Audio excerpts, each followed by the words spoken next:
Hi, this is Lucia with The Art of Love. I'm a dating and relationship expert specializing in helping you get your ex back. Today, I want to talk about why you should not be nice to your ex if you want them back. And in order to understand why being nice isn't necessary, you have to understand what's at the heart of no contact and why it's so effective. But before I explain all that, I want to remind you to be sure to subscribe so you don't miss out on any future videos. And while you're at it, tap the bell icon so you'll be notified when a new video is up. Alright, so why is no contact so effective? I've done several videos on this and I've never actually mentioned this aspect of no contact. I have a comment here from YouTube that explains it brilliantly, so I will read the comment and then go on from there. So he or she says, I find that the reason no contact elicits any response, regardless of what they want from you, is because you're wounding their ego. And they're trying to repair the ego by having another crack. I'm assuming they mean another crack at the relationship. Sometimes it's guilt, sometimes they realize the grass isn't greener. But essentially, if someone broke up with you and it wasn't for a legitimate reason, that person is engaging in relationships at an ego level and not at a love level.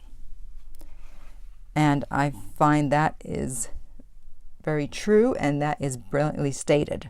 Most relationships are ego-based. Very few people are at the level of awareness where they are coming purely from a place of love with little to no ego involved. And that is what's at the heart of no contact, their ego.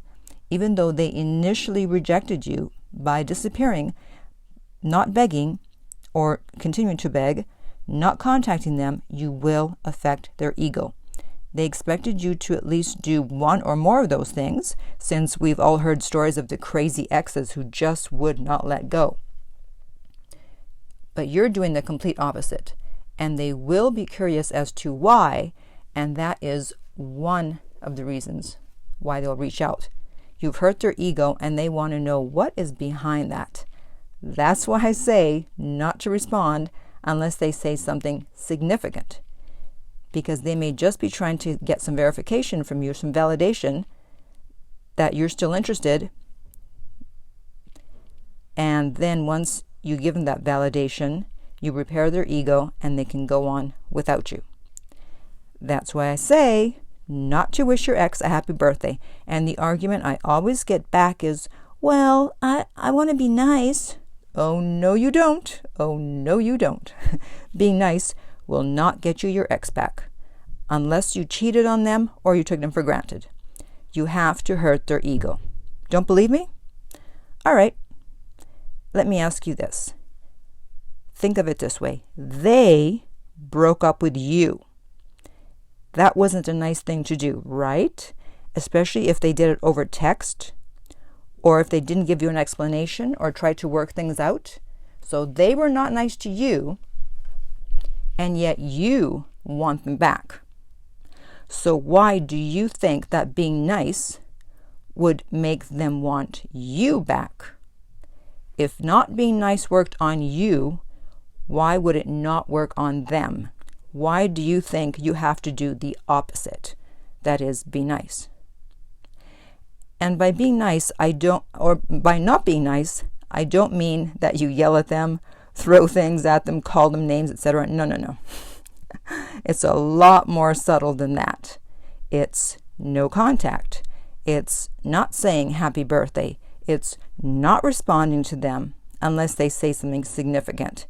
It's taking 2 days if you do respond. Things like that.